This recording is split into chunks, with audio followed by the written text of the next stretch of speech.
Olá, boa noite. Aqui é o Fernando Bitt, da Bitcoin dos Negócios. Tudo bem? Nós já estamos no ar. Estamos aqui com o Rossello, presidente da CoinBR, e com o João Paulo, presidente da PagCoin. Tudo bem com vocês? Tudo ótimo. Um prazer estar aqui, estar falando com vocês. Acho que esse é um tema que tem interessado bastante gente, né? Um tema de discussões homéricas em toda a comunidade Bitcoin. E é bem bacana podendo estar aqui na rádio contribuindo com o nosso ponto de vista. Bom, boa noite a todos. Essa é um prazer estar retornando aqui à Rádio Bitcoin. Eu acho que é um excelente meio de divulgação da tecnologia e, infelizmente, sempre trazendo aí o pessoal antenado. E espero que mais uma vez a gente venha a colaborar aí com o pessoal e com o mercado, até para a gente poder discutir temas que seja do interesse de todos. Muito obrigado. Para quem não esteve acompanhando as notícias, né, da comunidade Bitcoin nos últimos meses, né, só para colocar em perspectiva o que a gente vai debater hoje. Não é um mero aspecto técnico, tá? É uma discussão que está tendo grande impacto e que está tendo, discussões, gerando discussões acaloradas, né, em toda a comunidade Bitcoin, gente a favor, gente contra. Por quê? O que vamos discutir hoje é o aumento do tamanho do bloco, tá? O que significa isso?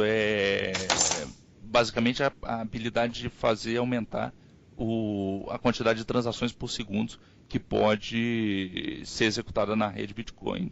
E tem muita gente a favor, tem muita gente contra, né? Então, eu gostaria de começar perguntando para o Rossello e para o João, né, o porquê que essa discussão surgiu, né, em primeiro lugar. Qual a importância disso, desse debate que está acontecendo hoje na comunidade Bitcoin? Bom, vou começar então, tá, Marcelo? Depois eu te passo a palavra.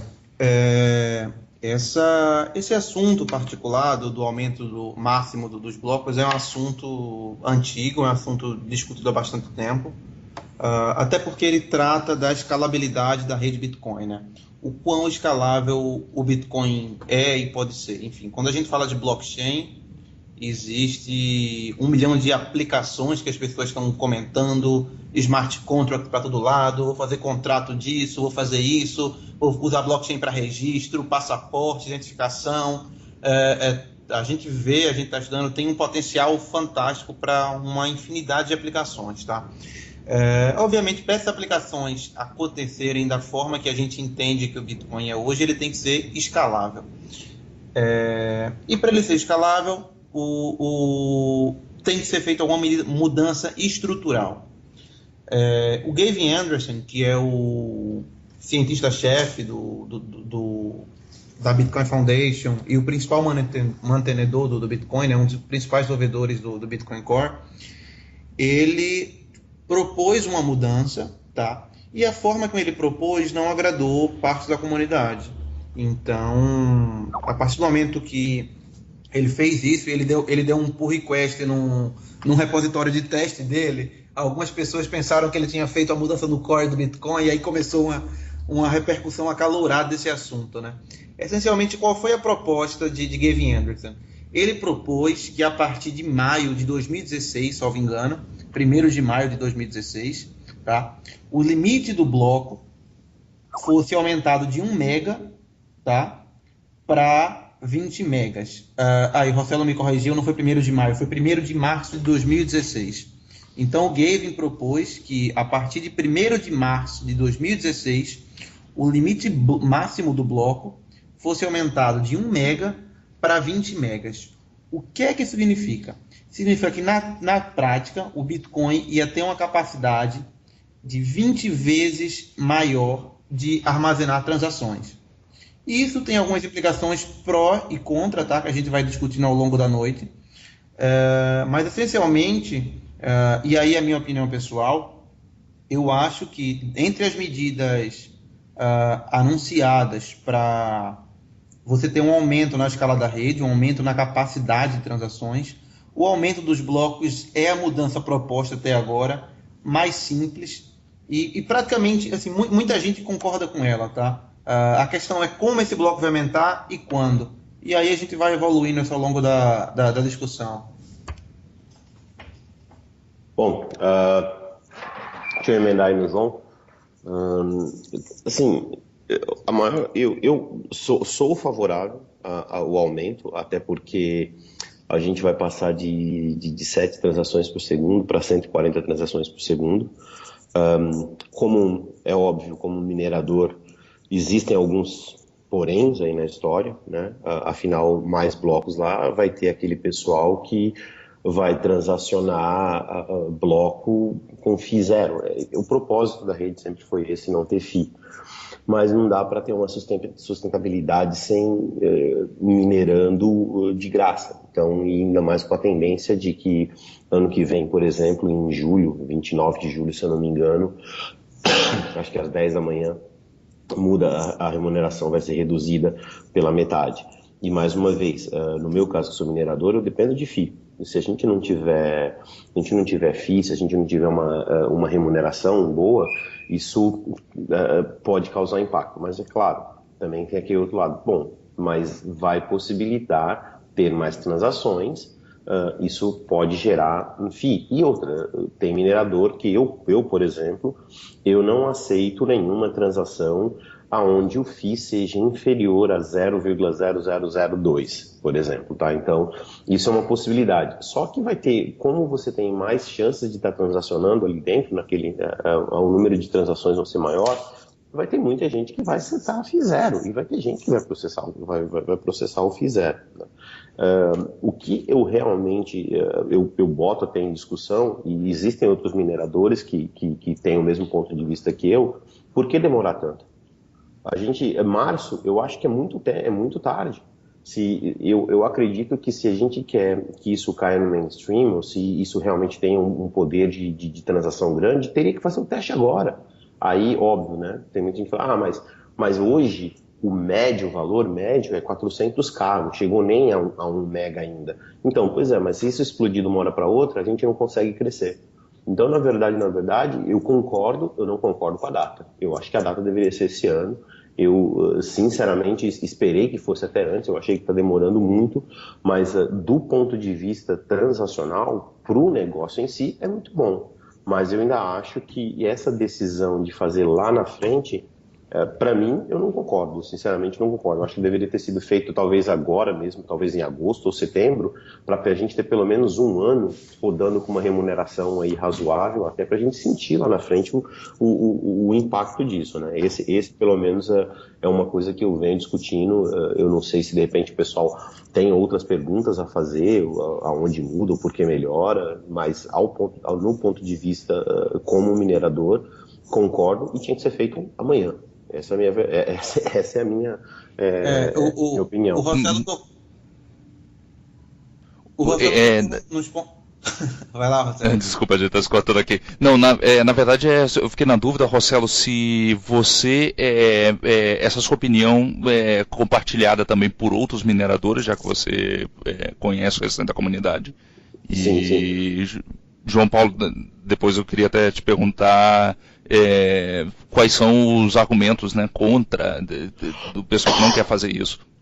Olha, eu já conversei com alguns outros mineradores grandes, e alguns desses mineradores, pessoas que até mesmo mineram comigo, que têm experiência, tem, sei lá, 100, 200 máquinas minerando na nossa farm, e até mesmo parceiros, né?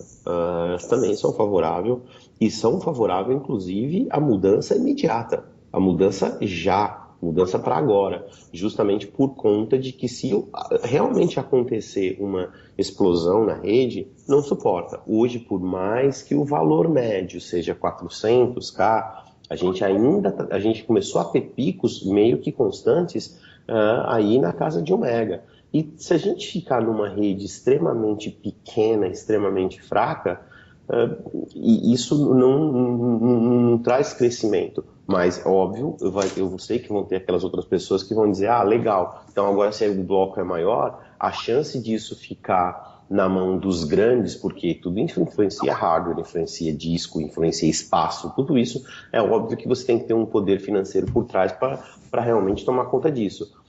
Aí vem o meu lado capitalista, que diz o seguinte: se nós queremos uma rede estável que possa crescer, precisa ter a parte financeira por trás, porque sozinha ela não cresce. Então, os outros mineradores que estão aí afora, todo mundo quer a maioria pelo menos quer esse aumento. Quem não quer o aumento é o cara que talvez não tenha tanto, ele vai ter que investir em hardware, vai ter que ter uma banda de internet muito maior, e aí vão ser os mineradores, provavelmente os mineradores pequenos. Vamos lá, acho que o Rossello tocou nos pontos bem bacanas aí, tá? O primeiro dele é que, independente da vontade dele, dos mineradores que ele é próximo e tal, que concordam, um ponto crucial para o Bitcoin acontecer, para o blockchain ser o que é que ele é hoje, é que a rede tenha consenso, tá? Não adianta 40% dos mineradores concordarem, 60% dos mineradores não concordarem, que aí a mudança não vai pegar e a gente pode eventualmente até ter um fork na rede, né? Você tem um blockchain principal crescendo e um blockchain seguindo umas regras e uma bifurcação do blockchain seguindo outras regras. Isso é a pior coisa que poderia acontecer para o Bitcoin nesse momento. Então, essencialmente, o Bitcoin é uma rede de consenso. E o consenso é obedecido obedecendo uma série de regras já pré-estabelecidas. Uma dessas regras hoje é o limite máximo do bloco. Então vamos lá. Se você tivesse um bloco hoje que tivesse 10 megas, tá? Os mineradores que não tivessem seguindo essa regra nova poderia falar: olha, esse bloco não é válido, o bloco válido é esse bloco aqui que o outro minerador criou, tá? E esse é um bloco de 1 mega, um bloco válido, um bloco de 10 megas é um bloco inválido. E você iria ter o blockchain ia ramificar, né, ia começar a virar uma árvore e deixar de ser uma cadeia de blocos. Isso é muito danoso para a rede, por isso que essa mudança precisa ser muito bem pensada e ela precisa de comum acordo da grande maioria dos mineradores. Tá? Se uma grande parte, esse 20, 30, 40% dos mineradores for contra e não quiser atualizar, como já foi proposto, não quiser seguir o conselho de Gavin ou outro conceito, a gente tem um prejuízo muito grande para a rede, para o blockchain, e pode ter um dano muito grande no Bitcoin. Então, essencialmente, por isso que esse debate é importante, por isso que essas mudanças precisam ser muito bem pensadas e agradar todo mundo. Porque se a gente perder o consenso da rede, é uma ameaça muito séria para o Bitcoin. Um outro ponto que o Rossello comentou aí foi na questão de FII, tá? Parte das pessoas que são contra esse aumento do tamanho máximo dos blocos defende que o bloco aumentando, você poderia ter uma diminuição nas FIIs paga pelas transações. Por que isso? Olha, se eu vou caber muito bloco, tá? Se eu vou caber muita transação no bloco, as pessoas não vão precisar pagar FII porque, inevitavelmente, daqui a pouco, um minerador vai aceitar uma transação que não tenha FII, porque ele vai ter muito espaço disponível lá, né? Ele nunca vai encher, ele não vai conseguir nesse primeiro momento encher esses 20 megas de transação, então ele vai começar a aceitar a transação sem FII nenhuma e vai haver uma competição nesse sentido, tá? Eu acho que isso não é uma questão preocupante para esse momento. Primeiro é que se o minerador quiser, ele continua aceitando com FII, que é o caso que o Rossello faz, e as transações que ele receber lá vão ser todas FII, tá? Vão ter todas as FII devidas. Mas o argumento principal para isso não se importar tanto agora é porque o volume que um minerador recebe de FII é irrisório em relação ao tamanho do bloco. Então hoje um bloco minerado paga 25 bitcoins, enquanto de FII ele vai receber meio bitcoin, 0,8 bitcoin. Então é um valor irrisório. Então o minerador hoje não está preocupado com FII. Tá? O minerador hoje está preocupado com o prêmio do bloco, o prêmio da mineração. Claro que daqui a 10 anos a coisa vai ser diferente. O prêmio pelo tamanho do bloco vai ser bem menor, tá? Vai diminuir aí 12 vezes, 8 vezes, mais 8 vezes, e a FII vai ter que aumentar. Mas isso é um problema para daqui a 8, a 10, a 15 anos. Então você começando a antecipar isso, num momento que é vantajoso para o minerador recebeu o prêmio do bloco e ele não está muito preocupado com a FII, eu acho que é a adesão sensata, entendeu? Isso é um problema para daqui a 10 anos e vamos resolver daqui a 10 anos. O tamanho máximo do bloco, a estabilidade da rede, é um problema muito mais imediato. É um problema que talvez afete toda a rede Bitcoin no espaço de 1 ano, talvez 6 meses. Então é, sem dúvida, um problema mais urgente. Então, João Paulo, o que você quer dizer é que se o bloco aumentar a 20 MB, não significa que a partir de agora todos os blocos passarão a ter 20 MB de tráfego. Vai depender da demanda e da quantidade de transações nesse momento. Exatamente. Né? Como a gente comentou aqui já, um bloco atual ele está saindo na média aí de 400 KB. Então, os blocos eles não estão atingindo o tamanho máximo teórico de 1 MB. Tá? Raramente você vê isso hoje no blockchain. Os blocos têm 400, 500 KB, entendeu? Então, você aumentar esse limite máximo de 1 MB para 20 MB hoje, o efeito prático disso é nenhum, exceto pela questão que a gente está conversando aqui, né? Consenso, etc, etc, etc. Mas do ponto de vista de uso de banda, de uso de rede, das questões técnicas, o impacto disso é nenhum. Olha, o limite máximo atual é 1 MB. Está querendo se aumentar para 20 megas, mas só se usa 400 KB, 500 KB por bloco, entendeu? Não vai fazer muita diferença prática hoje. Contudo, se você aumentar o limite, você vai dar oportunidade para a rede crescer. Se a rede crescer, necessariamente o tamanho do blockchain vai ficar maior, ele vai crescer numa escala maior, tá? Vai crescer mais rapidamente, e sim, o blockchain vai ficar mais pesado, vai consumir mais recursos, mas isso é inevitável. Centralização no blockchain é inevitável. Hoje, a rede Bitcoin é muito mais centralizada do que era em 2011. Por quê? Porque nem todo mundo consegue rodar um blockchain, nem todo mundo consegue rodar um full node, tá? Consome recurso, consome banda, consome rede, consome disco. A rede era menor, qualquer um rodava em seu computador. Hoje não é assim. Então, centralização é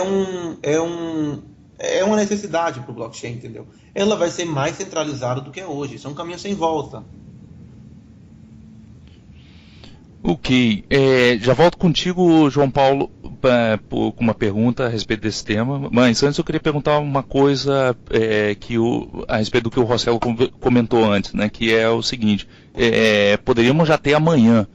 Rossello, não sei, fazendo um paralelo aqui, a indústria automobilística, quando vai lançar um carro, não simplesmente coloca o carro na rua, né, faz um teste de túnel de vento, testa a aerodinâmica do carro, coloca o carro, né, numa pista de testes e vê como é que está a estabilidade e tudo antes de colocar o carro na rua. Né? Não existe no mundo Bitcoin um equivalente a isso, digamos assim, uma forma de... Bom, se há dúvida de que tecnicamente isso pode funcionar, uma rede paralela, alguma coisa que possa permitir fazer esse teste para na hora de implementar não ter nenhuma dúvida de que vai funcionar? Não, sim, mas Gavin, ele já vem falando desse aumento desde o ano passado, não é uma coisa que é nova, ele já testou por inúmeras vezes, até mesmo quem participa direto disso, a parte mais técnica, todos nós sabemos que isso pode ser implementado. A simplicidade de se implementar uma coisa como essa é muito fácil, é muito simples. É claro que a maior preocupação de todo mundo é a questão, tudo bem, vai chegar um determinado momento que vai ter que fazer um hard fork. Quando você fizer um hard fork, isso muda, pode causar problemas. Muita gente tem um pouquinho de medo, do tipo, mas pode dar double spending. Mas isso já foi testado dentro de uma testnet, já existe os testes e já vem sendo testado, pelo menos por Gavin, já vem sendo testado há mais de 5 meses. Não é uma coisa que está sendo implementada agora. O que me deixa sempre assim, com uma certa preocupação é se demora demais para fazer uma implementação. Essa implementação já deveria ter sido feita talvez agora em julho ou agosto, não esperar tanto tempo.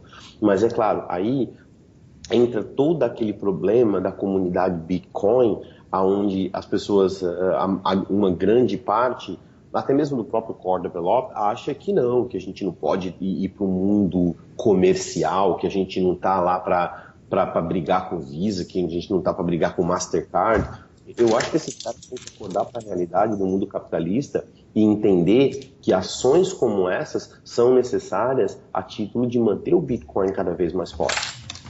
Óbvio, de novo, a gente tenta sempre naquele aspecto. Mas agora pode ser que os mineradores pequenos, o coitadinho não vai sobreviver porque ele não consegue rodar um full node. Bom, então sinto muito.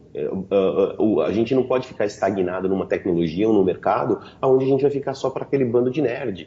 A quantidade de dinheiro que está sendo investida por grandes corporações em testar blockchain, em utilizar o Bitcoin como meio de transporte de dinheiro, de envio do dinheiro, é muito grande. Querendo ou não, vai partir para o mundo comercial. Essa tecnologia não tem como ser ficar eternamente para dark web ou sabe, utilizar isso como vou fazer download de filme. A gente está falando de uma coisa que deu certo e vai ter o poder comercial por trás. Não tem jeito. Tá? Agora, deveria dar uma certa velocidade nisso. Porque, de novo, nós vivemos num mundo onde o capitalismo fala mais alto. A Mastercard acabou de lançar o MasterSend, que é o negócio de envio. Se nós que estamos usando Bitcoin, que estamos ali, e principalmente, eu digo nós, até mesmo mineradores, nós deveríamos se unir, e aqueles que são a favor já deveriam fazer isso agora. Porque se a maioria resolver migrar para isso, não tem jeito, a outra minoria vai. E quando eu digo a maioria, para deixar claro para as pessoas, hoje em dia, no mundo, se 4 pools decidirem fazer essa mudança, que é a BW, a F2Pool e a BTC China, acabou. Eles representam 60 e poucos % do mercado. Se eles decidirem, o que eu espero que decidam, eu sou o primeiro a migrar para isso também, eu acho que é a tendência e que deveria ser feito esse ano ainda. Com relação ao teste, tudo isso já vem sendo feito há muito tempo. Não é uma coisa nova. Tá? Então, não entendo por que esperar até o ano que vem. Eu tenho alguma divergência aí em relação ao Rossello nesse ponto, tá? A coisa mais importante do Bitcoin é consenso. Embora ele esteja totalmente correto aí no argumento dele, que se você tiver 60% do poder de mineração, esses pools aí que ele citou, a tendência é que os menores sigam, mas o problema é que esses menores, se por acaso eles não seguirem e criarem um fork, a gente tem um sério problema aí. Existe essa cultura em projetos open source, de um modo geral, que o Bitcoin faz parte, de olha, se o líder do projeto tomar uma decisão que não agrada a comunidade, você cria um fork lá e cria seu próprio projeto e fica por aí, entendeu? É muito comum você ver isso em projetos open source. Tem centenas de milhares de projetos open source que fizeram isso, entendeu? Não gostaram da decisão da liderança, criam um projeto igual e etc. Isso, de um modo geral, funciona, é ok. O projeto é aberto, cada um tem sua versão. Mas isso não funciona com o Bitcoin. A essência do Bitcoin é uma rede, e essa rede tem que ter consenso. Imagina 60% dos mineradores, tá, vão para um lado e 40% vão para um outro. Isso é uma catástrofe geral, entendeu? Você vai criar uma ramificação no blockchain. Isso é extremamente perigoso. Por isso, e somente por isso, que essa mudança não é empurrada ao goela abaixo, embora muita gente defenda ela arduamente, tá? Muita gente na comunidade, porque de fato é uma mudança importante. É crucial que o Bitcoin possa escalar, para ele de fato acontecer isso que o Rossello está comentando aí, tá? Seja uma rede que tenha o mesmo throughput, tenha a mesma capacidade de escala de uma rede do tamanho da Visa. E se isso acontecer, se o Bitcoin ficar uma coisa ubíqua, sendo usado em qualquer lugar, o preço do Bitcoin explode e esses mineradores vão ganhar dinheiro pra caramba, entendeu? Eu vejo isso muito claro. Óbvio que tem um monte de desafio para isso acontecer. A escala é um desafio pequeno no panorama geral, mas ela é crucial. Se a rede não escalar, o Bitcoin não vai para frente. É o meu ponto de vista. Mas isso só vai acontecer se a gente tiver consenso, tá? Se uma parte razoável dos mineradores quiserem seguir uma rede paralela, a gente tem um sério problema aí. E eu acho que eu vou provocar um pouquinho essa questão aí do consenso. Da mesma forma que se aumenta o tamanho máximo do bloco, né, como você está debatendo aqui né? Esses 5 mineradores, os top, eles também não poderiam se reunir para dizer, quer saber de uma coisa? A recompensa eu já não vai mais baixar pela metade. Vamos mudar a regra aqui original e a partir de agora, né, nós vamos manter a mesma recompensa, não cada 4 anos, mas cada 12 anos. Isso é um perigo, cara, isso é um perigo sério, porque esses caras, como eles são maioria, eles podem pegar e mudar a regra do blockchain. Eles podem falar, olha, a rede vai pagar, não vai cair pela metade, não, entendeu? Esses mineradores podem falar, não, tudo que a gente minerar agora vai pagar 50 bitcoins ao invés de 25, e essa mudança vai ser considerada válida. Como a gente tem maioria, a gente pode estabelecer isso, entendeu? Teoricamente, eles podem fazer isso, e isso é um perigo. Contudo, é improvável eles fazerem isso, porque se eles fizerem isso, as pessoas vão deixar de acreditar no Bitcoin, tá? O preço do Bitcoin despenca. Então, isso é um tiro é um tiro no pé, se alguns mineradores resolverem fazer isso. Por isso é importante que a rede seja descentralizada, tá? Por isso que é importante que a gente tenha mais competição e esses mineradores não fiquem tão grandes. Mas sim, por esse ponto de vista, eles são um problema para a rede. Isso eu vou te dizer que até um tempo atrás, numa discussão, acho que estava falando com o pessoal da F2Pool, né? E eu conversei com um dos engenheiros lá e a gente falou, pô, mas em breve, e eu vou posicionar com a MBR num dos maiores, a gente tá caminhando para ser um dos maiores do mundo, realmente. Isso, se a gente teria o poder, por exemplo, ao ponto de, entre todos os mineradores, os maiores mineradores, a gente lá falou, olha, a partir de agora, o FII mínimo é 0,02. Nós poderíamos fazer isso, ou, por exemplo, na hora de mudar, de dividir, olha, agora vai ser 50 de remuneração. Mas o poder de fazer isso, a maioria nós teríamos, óbvio que sim. Porém, é o que o João falou, isso é muito ruim, é muito prejudicial para o negócio. Acontece que aí tem um outro aspecto que é assim, às vezes o que meia dúzia do core do developer está pensando não é o que atende os mineradores. E eu venho assim, enquanto batendo na seguinte tecla, enquanto tiver uma remuneração boa, como por exemplo, 2016 vai cair para 12,5, quando for em 2020 vai cair para 6, quando for em 2024 vai cair para 3, quando for em 2028 isso aí vai cair para 1 Bitcoin. Então, e aí? Do que vão viver? Tudo bem, ninguém quer pensar nisso agora, mas eu penso nisso agora. Então, satisfazer ou encontrar um meio para que os mineradores, maiores mineradores, sempre estejam jogando o jogo de acordo com o que o mercado necessita é essencial. O fato de controlar de meia dúzia, ele fazer um cartel porque controla a rede, é um perigo. Eu sei que é um perigo porque eu vou fazer parte deles. Entendeu? Então a gente pode ter o plano maquiavélico para quem falou, vai ser 25 nada, vai mudar de 4 anos os cambal, vai ser a partir de agora, entendeu? Então poderia, mas isso, mercadologicamente falando, isso é péssimo, todos nós temos a ciência disso. E para que você também tem que pensar assim, para que eu vou investir 100 milhões, 200 milhões de dólares para manipular um mercado que eu mesmo posso matar ele amanhã? E não vai dar tempo de eu recuperar os meus 100 milhões de dólares de investimento. Então, tem esse aspecto também, que é muito, por mais, quando você é maioria, que você tem o poder de controlar, você tem que saber controlar. Às vezes, você ser um manipulador que você está manipulando tanto, pode ser que você não atraia pessoas para que você possa, às vezes, você ter o controle da rede. Então, vou te dizer que essa tentativa é uma tentativa que, realmente, como eu falei, tiro no pé. Isso é tiro no pé, com certeza. É um tiro no pé. Então, a rede hoje, por mais que a gente não goste, ela já é centralizada, entendeu? Você juntar esses 4, 5 grandes grupos, você acaba com Bitcoin se esses caras não estiverem alinhados, entendeu? Com as regras básicas. Então, muito mais do que aumento de bloco, etc., as pools, por mais que seja muito vantajoso economicamente você fazer parte de uma pool, você tem a garantia de receita, você tem um monte de vantagem, mas isso é uma grande ameaça ao Bitcoin, entendeu? Não diria ameaça, porque não existe vantagem econômica para ameaçar, mas sim, é um risco, entendeu? Então, as pools, por mais que seja interessante participar de uma, se eu fosse minerador, se eu tivesse, É muito mais interessante você fazer parte de uma pool do que você minerar standalone. Mas isso acaba sendo um risco, você centraliza a rede, entendeu?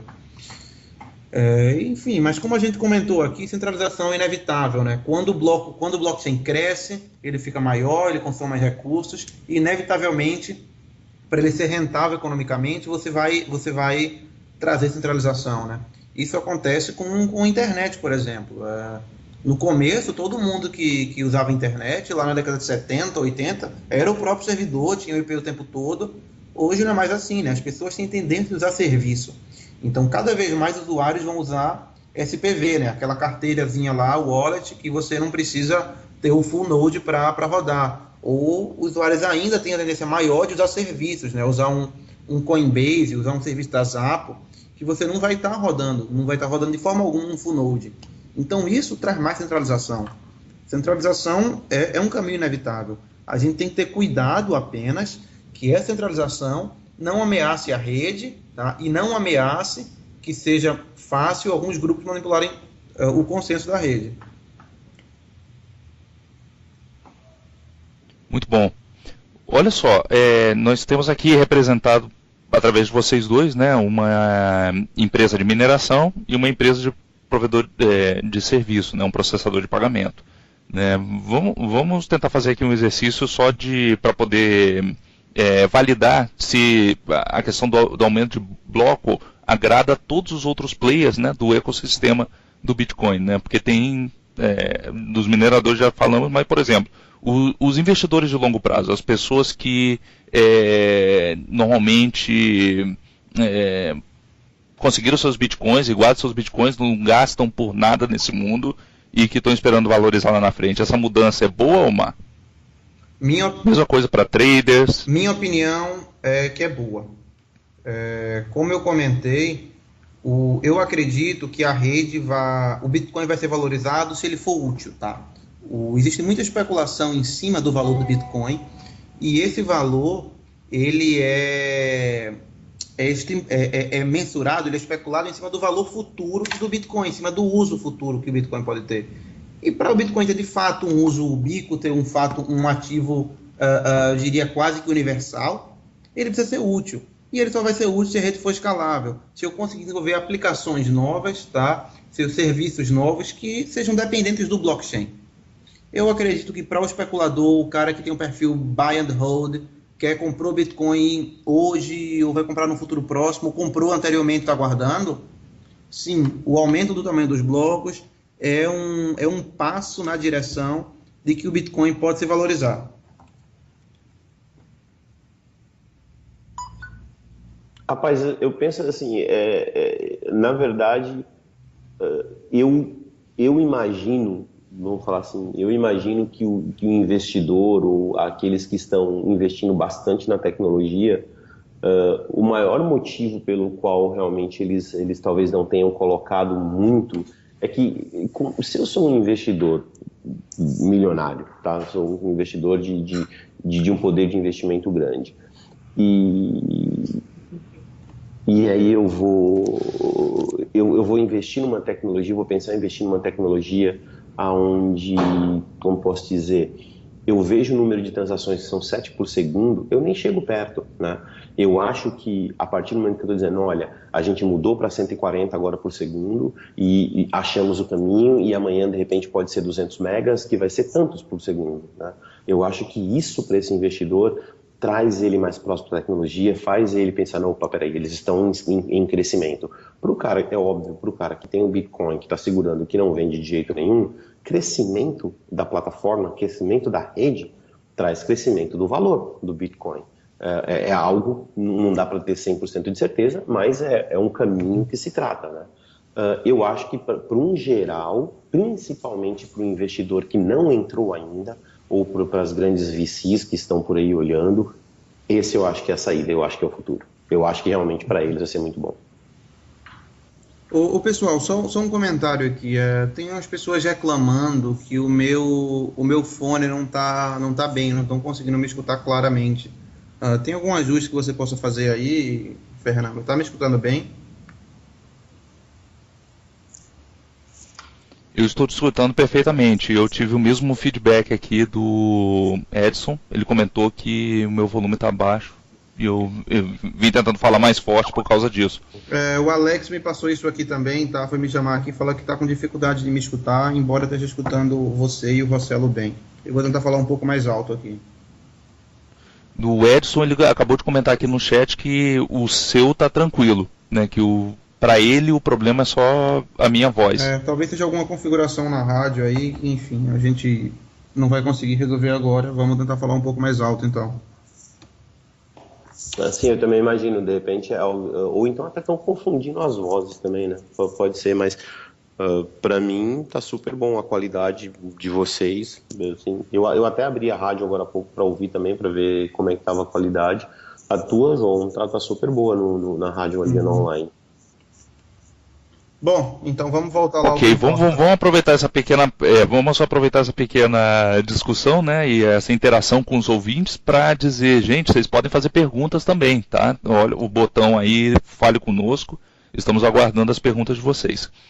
Não sejam tímidos.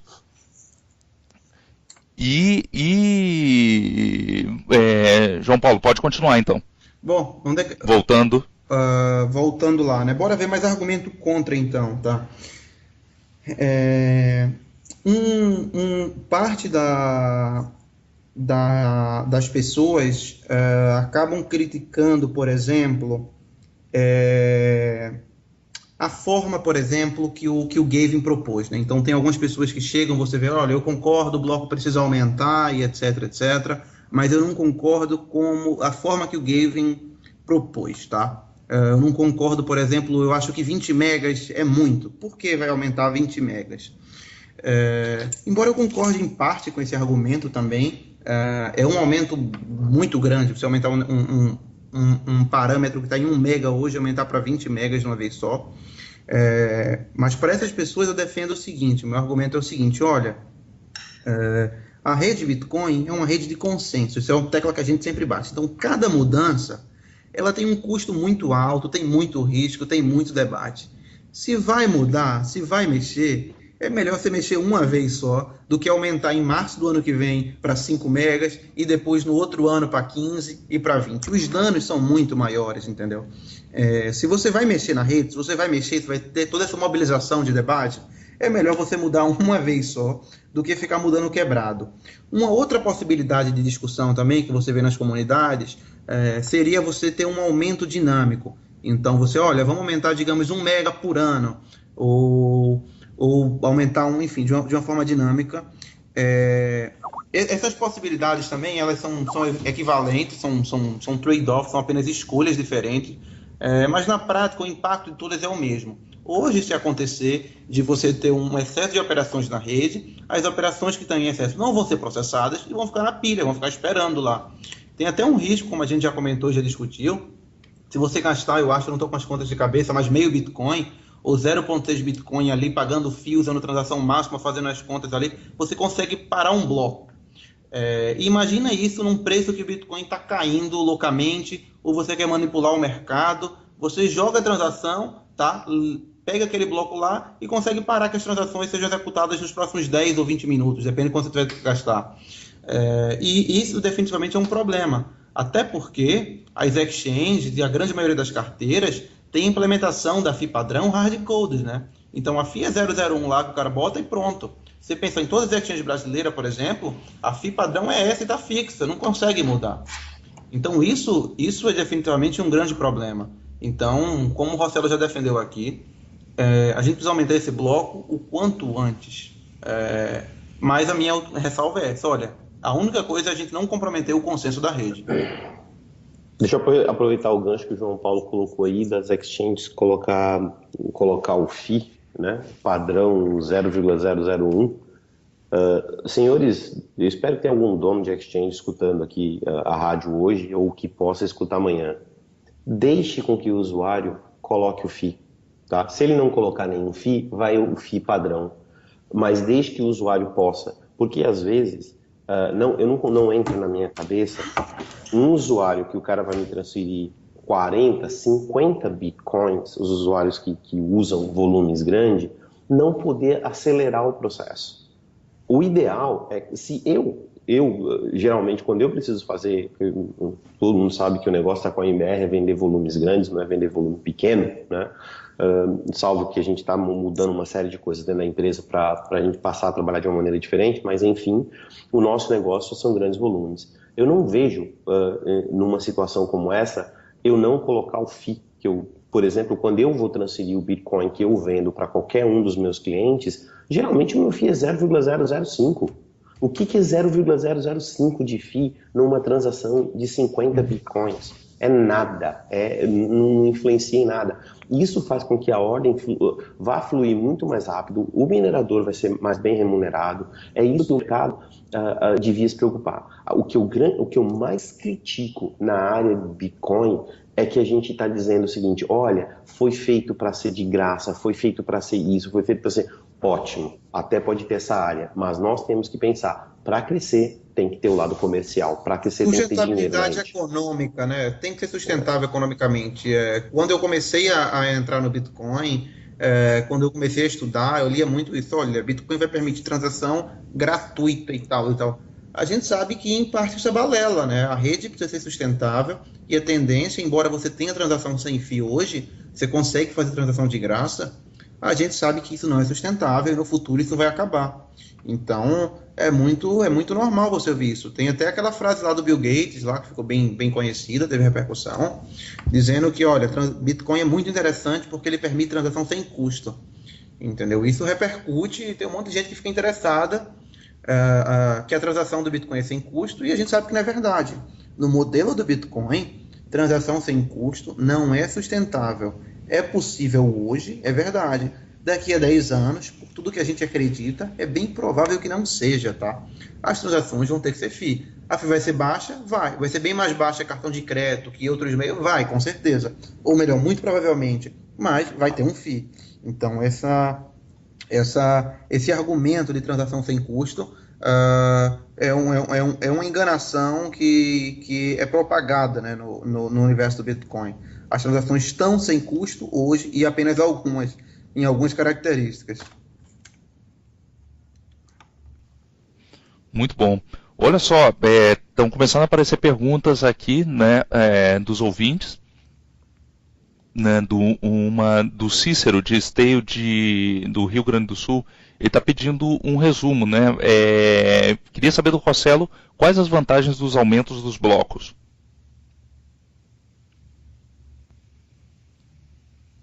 Bom, a principal vantagem é uma só. Quando você faz isso, você tende a ter mais transações. Então, hoje a gente são 7 transações por segundo. Tudo bem, a rede Bitcoin hoje, as transações entre usuários, entre carteiras, não é tão grande assim, tá, mas está crescendo. E com certeza, com a quantidade de investimentos que está sendo feita, a quantidade de serviços que vão surgir nos próximos 1 ou 2 ou 3 anos, existe essa necessidade. O ponto principal em aumentar é possibilitar o maior número de transações dentro do bloco, em um único segundo. Essa é a maior de todas. O benefício, e também tem um outro lado da moeda, é claro, vai possibilitar transações de FIIs zerados, de 0,001 de FII. Então, isso traz alguns benefícios. É óbvio que os mineradores, a maioria dos mineradores, os caras vão falar: olha, quer saber de uma coisa? Eu só processo isso. Mas mesmo assim, foi o que o João Paulo falou, vai chegar um determinado momento, tá bom, mas eu não estou enchendo meu bloco. Quer saber? Tá, daí essa aqui é de graça. Então, eu vou priorizar as que estão pagando mais e as mais antigas, porque essa é a regra de priorização, tá? E aí depois eu vou priorizar aquele cara, porque querendo ou não, é só pôr no bloco. Então, então por que já não faz isso hoje? Porque justamente a gente está priorizando quem está pagando e quem é o mais antigo. Quando você tem um bloco maior, você não tem que se preocupar tanto. É óbvio que você se preocupa, mas depois você enche o bloco com aquilo que está vindo. Mas o resumo é o que é bom, o que melhora o número de transações. A gente possibilita uma rede muito maior. Eu não sei se o João Paulo quer acrescentar mais alguma coisa. Não, acho que você falou o essencial, né? A rede é limitada hoje, tem esse limite máximo de 7 transações por segundo. Você aumentar em 20 vezes o tamanho do bloco, como é a proposta do Gavin Anderson, você vai tornar essa rede com a capacidade ter até 140 transações por segundo. E aqui, só para a gente comparar, por exemplo, uma rede como a rede da Visa, ela processa 2.000 transações por segundo, com picos aí de 10.000 transações por segundo. Uma rede como o PayPal processa cerca de 115, 120 transações por segundo. O Bitcoin tem um limite máximo de apenas 7 transações. Isso é muito pouco, tá? Como a gente já comentou aqui, as pessoas que acreditaram, os visionários que acreditaram no Bitcoin no começo, que ia se valorizar muito e tal, elas imaginam que essa questão de limite iria ser resolvida. Ninguém ia achar que o Bitcoin ia valer 100 mil, 200 mil, 300 mil dólares, como alguns investidores ainda apostam nisso, assumindo que a rede ia ficar limitada a 7 transações por segundo. Se a rede ficar limitada a isso, ela nunca vai ter uma escala global e nunca vai ser tão ubíqua, né? Nunca vai ser tão presente como, por exemplo, a internet é hoje. Então, sim, eu acho que a rede precisa aumentar e a gente precisa chegar a um consenso em como ela vai aumentar.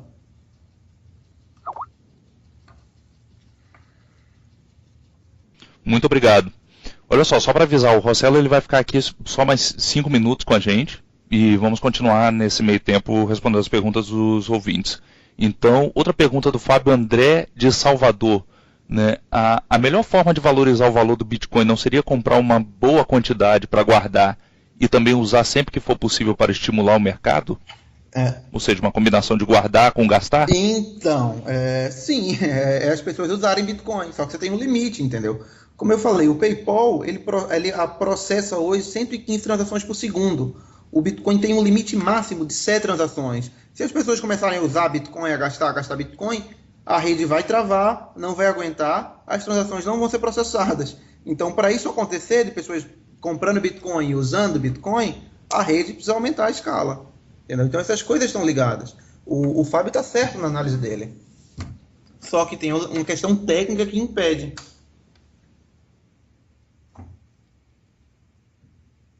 Ok. Próxima pergunta, do Júnior de São Paulo. Né? Na verdade é só um comentário, né? Ele fala só um comentário, que os maiores investimentos de Bitcoin não estão voltados apenas no desenvolvimento em direção a competir com Visa ou Mastercard. Os investimentos de Bitcoin estão no desenvolvimento da rede em si, que vai muito além da velocidade de transações. Bom, quer comentar, Rossello? Eu comento. Opa, sim, pode deixar eu comentar. Assim, cara, assim, tem um pouquinho de razão, é isso aí mesmo. Não é só isso. Muita gente, o Bitcoin não veio só para tomar o lugar do cartão de crédito. Ele veio para uma série de coisas. Talvez amanhã no futuro a gente está dizendo que o Bitcoin é uma possível saída para aquele pessoal que não tem banco. Eu ainda acredito muito na questão de eu imagino que amanhã o mundo vai poder, grandes bancos vão utilizar essa tecnologia para fazer remessas de um banco para o outro, para fazer compensação internacional de um banco para o outro. E isso, a gente está só começando no mundo do Bitcoin. Isso é só o começo. A gente sempre fala assim, o Bitcoin é uma coisa que está ali na blockchain. Tem muito mais coisas para ser feita. Eu acho que, por exemplo, quando que seria possível eu fazer uma doação para uma instituição de caridade lá no Quênia e doar $2? Era uma coisa quase que impossível. Aí vai, óbvio, vão ter aquela pessoa falar assim, Rosselló, mas você está falando para ter um FII aí, uma transação de $2 iria custar. Tudo bem, iria custar, mas é muito pequenininho mesmo assim perto desses $2. Com cartão de crédito isso é muito alto. A gente sempre tem que comparar com o que a gente tem hoje no mundo. Então, a tendência do Bitcoin, a gente está só experimentando uma primeira coisinha. Há um tempo atrás a gente não pensou em usar remessa. Hoje em dia já tem muita gente usando remessas, usando Bitcoin para fazer remessa de dinheiro. Já tem algumas empresas, como por exemplo a Bitfinex. Um dos motivos que eu tenho que sair é porque eu tenho um conference call com o pessoal da Bitfinex, que os caras lá, eles já estão fazendo o quê? Trazendo investidores de fora que não conhecem tanto o que é Bitcoin, que estão investindo dólares na plataforma deles para fazer com que cresça o mercado. Então, cada vez mais isso. Aí a gente vê o exemplo da BitGold. BitGold está vendendo ouro usando Bitcoin como meio de você comprar o ouro. A gente só está experimentando. É só o começo. Eu vou aproveitar só para me despedir de todo mundo, porque eu não gosto eu não quero atrasar com o pessoal lá. Eu passo a deixar a bola com vocês aí. Queria agradecer a todo mundo que ouviu o programa. Todo mundo sabe que que eu sou sempre ativo na comunidade, eu estou sempre disposto a tirar quaisquer dúvidas que qualquer pessoa tenha. Eu espero que todo mundo também entenda que, apesar de eu ter outros negócios, Bitcoin não é meu único negócio, então eu tenho que dar certa atenção. Pessoas como eu, como o João Paulo, nós conversamos quase que praticamente todos os dias, sempre para tentar buscar em parcerias algo de melhor para o mercado. Eu converso com o André Horta da Bitcoin to You, eu converso com o Rodrigo, eu converso com quase todo mundo, e o pessoal que está aí, que escuta a Rádio Bitcoin, continuem escutando, porque cada vez mais tem coisas mais legais aparecendo. Eu espero que de repente em breve a gente possa até mesmo trazer um convidado internacional para poder responder o problema, né, que a gente tem a questão da língua inglesa, mas eu espero que cresça cada vez mais. E galera, só para eu complementar uma coisa, e eu vivo batendo nessa tecla, empresas como a do João Paulo, a PagCoin, é muito importante para o mercado. E eu vou dizer o porquê. O mercado brasileiro não foi feito somente para traders. Nós precisamos de caras como o João Paulo com a PagCoin, do Fábio, do pessoal lá da Hexbit. Precisamos de empresas como essa para levar isso para o mainstream. Precisamos de que a loja virtual passe a aceitar Bitcoin. Precisamos que as pessoas passem a aceitar Bitcoin até para fomentar mais o mercado, para ter mais gente no mercado. Então, a gente tem que parar de pensar um pouquinho, vou ser trader, e começar a pensar como é que eu coloco Bitcoin no meu negócio, como é que eu, dentista, passo a aceitar Bitcoin. Aí eu vou dizer, olha, mas eu, dentista, vou receber Bitcoin, representa 1% do meu faturamento. Excelente, pega o seu Bitcoin, transfere para uma Bitfinex ou transfere para uma OKCoin e deixa investido lá, ou deixa guardado debaixo do colchão, ou deixa guardado numa Paper Wallet, em algum lugar, vai ser seu investimento. Amanhã pode ser que hoje representa 1%, pode ser que amanhã represente 2%. Mas, de novo, a gente precisa parar de pensar como trader, a gente precisa parar e tentar por isso dentro do mainstream. Eu acho que essa é a mensagem que eu gostaria de deixar. Peço desculpas por não poder ficar muito mais com vocês hoje, mas infelizmente eu tenho outras obrigações. Deixo aí um abraço para todo mundo e boa noite para todos. Rossello, muito obrigado, foi um privilégio contar com você, era fundamental nessa conversa a gente ter um minerador participando. Muito obrigado por estar aqui conosco hoje. Abração, Rossello, foi um prazer conversar com você, meu caro. Já é, meu amigo. Bom, boa noite para vocês aí, gente. Tchau, tchau. Tchau, tchau. E, João Paulo, essas foram as últimas perguntas. Eu acho que para até começar a concluir, eu gostaria de perguntar a sua opinião sobre o seguinte, né? Já que com Bitcoin, né? Até para provocar, né? Já que com Bitcoin estamos enfrentando esse desafio, né? De conseguir alcançar o consenso em um tema fundamental, de repente a solução seria seguir por esse caminho ou partir para uma altcoin?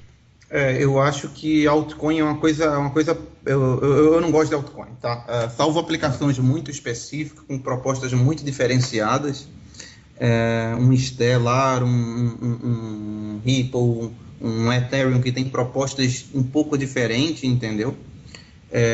Mas de um modo geral eu acho que altcoin não é uma coisa boa pro Bitcoin, entendeu? Você tem um competidor ali sem nenhuma proposta diferenciadora clara, e acaba servindo apenas para as pessoas especular, né? O pessoal fica brincando de pump and dump, etc. Alguns ganham dinheiro, a maioria perde. Mas, por outro lado, tem muita gente que acredita que, olha, esse negócio de Bitcoin nunca vai escalar, o Bitcoin nunca vai ser possível você criar uma rede centralizada se ela for ter todas as informações que a gente precisa ter, com potencial de ter. Então, uma possibilidade é você ter o que a gente chama de sidechains, né? Blockchain alternativos. Blockchains que não são o blockchain principal e estão ali do lado sendo controlados por um altcoin. Então tem algumas plataformas que já se propõem a isso. A mais conhecida delas é uma que a gente chama de Blockstream. É uma startup que recentemente levantou 20 milhões de dólares lá do Reid Hoffman, o fundador do LinkedIn, que ela é uma startup focada só nisso. Olha, como é que eu conecto Bitcoin com outros blockchains, tá? Então, vale a pena dar uma olhada quem não conhece. É uma solução para o problema de escala. Sim, sidechains, altcoins são, mas de certa forma elas acabam enfraquecendo o blockchain principal. Parte dos mineradores de altchain, de altcoin, defende até que o aumento do bloco pode ameaçar o crescimento de altcoins. Eu não concordo muito com essa opinião. Eu acho que o próprio Bitcoin ele já tem um desafio muito grande, e se a gente começar a colocar esforços em moedas alternativas que vão enriquecer uma minoria ali, a gente pode acabar dificultando o crescimento do Bitcoin e dando margem para que algum player de indústria se fortaleça e consiga impor uma solução centralizada, talvez, concorrente, entendeu? Muito bom. Olha só, temos mais duas perguntas do Júnior Campos, né, de São Paulo. A primeira acho que você é a pessoa ideal até para responder essa pergunta, João Paulo. Você prefere Apple Pay ou Bitcoin? E por quê? Vamos lá, pergunta difícil, né? São aplicações diferentes. Eu nunca usei Apple Pay, não tenho Apple Pay, até porque não funciona nem no Brasil ainda. Mas, obviamente, ele é uma solução que atende, mas muito melhor, o consumidor final. O Apple Pay é um produto voltado para o consumidor final, que está todo formatado, está bonitinho, o cara usa lá, bota digital, tal, o negócio paga. Apesar de eu nunca ter usado, o que a gente sabe é que a experiência do produto é maravilhosa, entendeu? Porque ele é um produto voltado para o consumidor final, tudo formatado e excelente. Ele cumpre o papel dele. Já o Bitcoin, ele é um protocolo, tá? Ele é uma ferramenta de muito mais baixo nível do que o Apple Pay. Em cima do Bitcoin, você tem que construir serviços. Então, no futuro, pode ser que a Apple Pay use Bitcoin para fazer um pagamento, ao invés de pagar o pagamento via cartão de crédito Visa, tá? São coisas diferentes. Você não pode comparar elas dessa forma. Sim, para minha mãe, eu vou recomendar que ela faça um pagamento com Apple Pay. Mas eu aposto muito mais em Bitcoin. Eu não estou trabalhando em startup para Apple Pay, embora eu poderia trabalhar, ajudar a desenvolver, fazer um negócio em cima do ecossistema do Apple Pay, mas eu acredito que Bitcoin tem um potencial muito maior que Apple Pay. Então, no futuro, o Bitcoin vai deixar a Apple Pay por soluções similares e relevantes. Eu acredito nisso, mas são coisas que não dá para você comparar assim, né? Diretamente. Acho que ficou claro o meu ponto, né? João Paulo, deixa eu te falar o seguinte, deixa eu até reforçar um ponto que você falou, essa distinção entre serviço e protocolo, tá? Esse é um erro muito comum que nós cometemos, tá? Eu até cometia no começo, né? O que é melhor, o cartão de crédito ou o Bitcoin, né? Sendo que o cartão de crédito é um serviço, né? Enquanto que o Bitcoin é um protocolo, como o João Paulo falou, tá? Quando cai a ficha e você entende essa diferença, tudo fica muito mais claro, tá? O que eu quero dizer com isso? É que da mesma forma que tem o cartão de crédito, né, que é um serviço de crédito sobre o dinheiro oficial de um país, pode ser que alguém invente um serviço de crédito sobre o Bitcoin. Uma coisa não exclui a outra. É só uma questão de comparar maçãs com maçãs. Imagina um caso desse, você cria um serviço de crédito em cima de Bitcoin baseado em confiança. Então eu pego o meu grafo do Facebook, por exemplo, vejo quem eu estou conectado, todas as pessoas depositam um pequeno valor ali de crédito em mim, baseado numa espécie de score, eu vou num comerciante diretamente, o cara me dá crédito baseado na minha reputação lá da rede, isso tudo ser feito em Bitcoin, entendeu? Então se eu não pagar o cara, alguma pessoa lá da rede me empresta, paga o cara, cobra juros de mim, eu tenho que pagar a pessoa via smart contract, etc. Então, Bitcoin é muito mais sobre isso, tá? É sobre disrupção, é sobre novos projetos, é sobre inovação, que você pode construir em cima de um protocolo, de uma plataforma. Você não pode comparar e colocar Bitcoin no mesmo nível de um cartão de crédito ou de um produto como Apple Pay. Claro que para o usuário, um cartão de crédito, um Apple Pay, um PayPal, mas é muito melhor, são comparações distintas. Eventualmente você vai ter que comparar Bitcoin com a rede do ACH lá, aquela rede americana que a Apple Pay usa para processar os pagamentos de cartão de crédito, entendeu? Então, as comparações, embora para um usuário que está começando, sejam exatamente essas, vou pagar com Bitcoin, eu vou pagar com cartão de crédito. Quando você vai olhar um pouquinho mais por debaixo dos panos, com mais atenção, as comparações não são exatamente essas.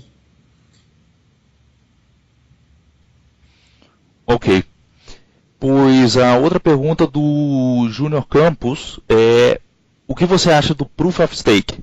Tá, deixa eu repetir aqui a pergunta. O Fernando acho que conseguiu resolver o problema, né?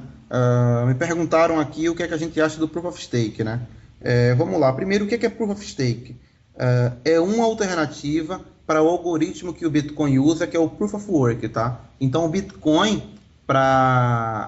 uma das necessidades do Bitcoin, quando você emite, o Bitcoin emite moedas, tá? A cada 10 minutos. Então, emite unidades monetárias lá a cada 10 minutos. Essas unidades monetárias, os novos Bitcoins, eles são dados para os mineradores que resolvem a equação chamada Proof of Work. Essencialmente, aí para quem é de TI, é você encontrar nonces num padrão de hash pré-definido, né? Então, esse algoritmo é que o Bitcoin chama de Proof of Work.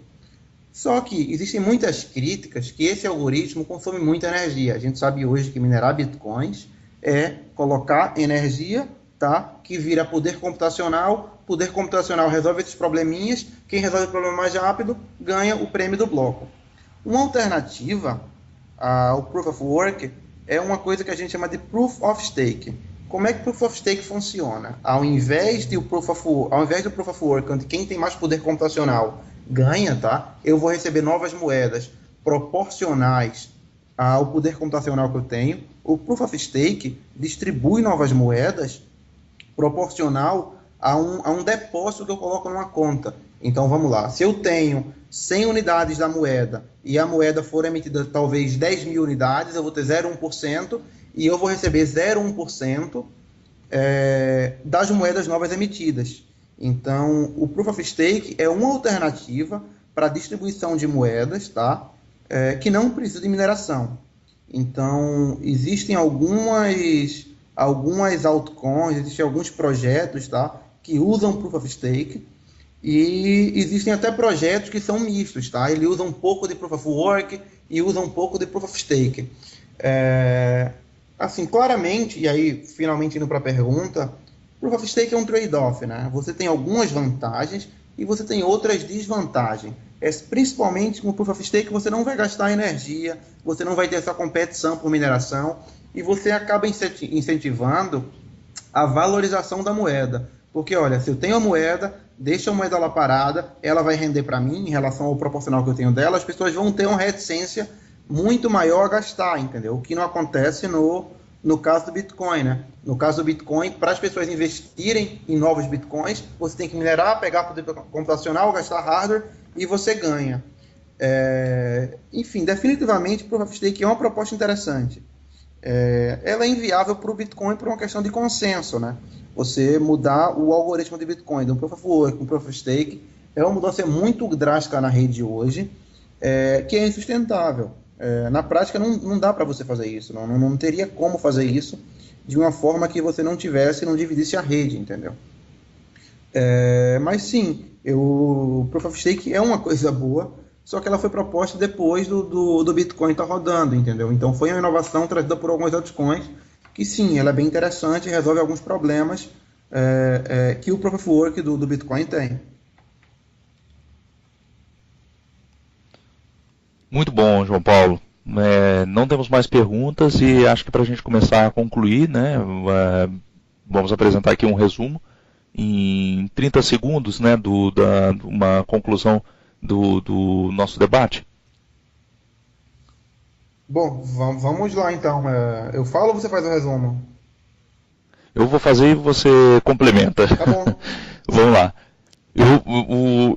A questão era se o aumento do tamanho do bloco, né, é bom ou ruim, né, e segundo a sua opinião e a do Rossello, que é um minerador, isso é bom, porque é uma forma de conseguir que a rede seja muito mais escalável e que ela se preste também a outros serviços que não seja só a transferência de dinheiro. Né, e inclusive segundo o Rossello, ele gostaria, ele entende que isso já foi testado, que tecnicamente não haveria um problema técnico e que de repente poderia começar a ser utilizado o quanto antes, não esperar até março do ano que vem. A contrapartida é que fazendo isso você aumenta os custos, né, de mineração, fazendo com que aquele minerador pequenininho, ele de repente não consiga mais permanecer. Lembrando que isso não é consequência direto do aumento do bloco, e sim do aumento do tamanho da rede, Ok. tá? Então, se você aumentar o bloco, você vai dar vazão para a rede crescer mais. Então, vou fazer uma analogia aqui. Olha, eu tenho uma avenida, tá? E nessa avenida passa um carro por minuto, e ela tem a capacidade de ter 100 carros por minuto.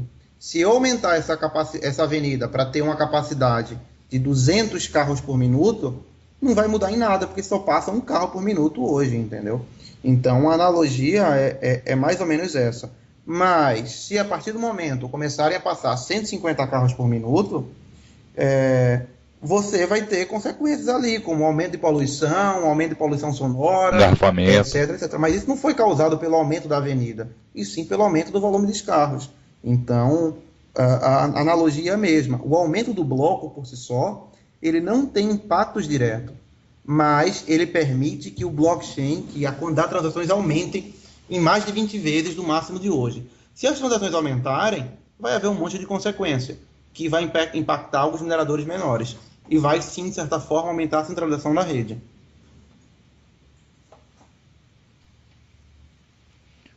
Muito bom. João Paulo, você pode falar um pouquinho sobre o que a sua empresa faz e se alguém que estiver nos escutando quiser entrar em contato contigo, como é que pode fazer? Claro, obrigado pela oportunidade. Bom, para quem não me conhece, eu fui fundador do PagCoin, o primeiro gateway de pagamento em bitcoins do Brasil. Essencialmente o que a gente faz, na verdade, a gente foi a primeira empresa aqui no Brasil e a única a ter um serviço especializado de pagamentos em bitcoin. Então, se você tem uma loja, principalmente e-commerce, que é o nosso principal público, e quer começar a aceitar Bitcoin, a gente permite que tua empresa aceite Bitcoin como forma de pagamento, a gente te repassa o valor em reais, tá? Então, o comerciante não fica variável ali, sujeito a risco de variação, complexidade, necessidade de no exchange negociar. A gente fornece o serviço, absorve esse risco e ajuda na divulgação do Bitcoin. Então, essencialmente, essa é a proposta da PagCoin, tá? Quem quiser entender um pouquinho mais lá, entra pagcoin.com. A gente tem SDK para a maioria dos e-commerces, tá? Então, e-commerce como Magento, como o WooCommerce, por exemplo. A gente tem integração out of the box, né? Você consegue integrar ali quase com um clique. E a gente tem como missão no PagCoin facilitar e permitir que novos e-commerces possam aceitar Bitcoin facilmente e ajudar aí no uso e divulgação da moeda, né? Acho que é tão conveniente você pagar coisa em Bitcoin. Ontem, por exemplo, eu comprei um domínio num servidor de fora, aí, num site de fora, e o cara aceitava Bitcoin. É tão conveniente, dá aquela coisa tão bacana, né? Você pega o wallet lá, vai e paga na hora, o negócio já compensa. É muito legal. Pena que a gente tem dificuldade de fazer isso no Brasil ainda. É verdade. E quem está fazendo um trabalho belíssimo nisso são os criadores, né, da Rádio Bitcoin. Né? Eu falo isso não porque eu estou na Rádio Bitcoin, não mas porque é uma coincidência. Um negócio foda mesmo. Então, lá em Aracaju, quer dizer, Aracaju, uma cidade, né, capital de um estado pequeno do Brasil, está dando um exemplo, tá ganhando de lavada, né, das grandes cidades brasileiras. Totalmente, né? Eles estão fazendo um trabalho bacana de comunidade lá em Aracaju, até a própria Rádio Bitcoin é um projeto deles. E, aliás, o Edson e o Fábio vão estar lá em sábado, né, em João Pessoa, palestrando. Estou sem os dados do evento aqui, quem que procura na comunidade lá que tem. E eu vou tentar estar lá, tá? Acho que eu vou tentar ir sábado para João Pessoa para prestigiar o pessoal. Estou aqui em Recife hoje, então é 1 horinha de carro só. Muito bom. Quem quiser ver, né, como em Aracaju está crescendo, né, a quantidade de comércios que estão aceitando Bitcoin, né, com mais de 40 comerciantes na cidade, pode dar uma olhadinha em mapabitcoin.com.br. Aí vocês vão ver lá que bonito. Tá bom, então. João Paulo, muito obrigado pela sua participação. Acho que era muito importante ter a representação, né, de de alguém que presta serviço com Bitcoin. E Nada, concluímos hoje essa nossa conversa e ficamos para a próxima. Muito obrigado. E obrigado também pela participação dos ouvintes. Eu que agradeço. Parabéns pela narração, Fernando. Eu gostei da sua voz de locutor, viu? Zoa. Bom, abraço a todos. Um forte abraço.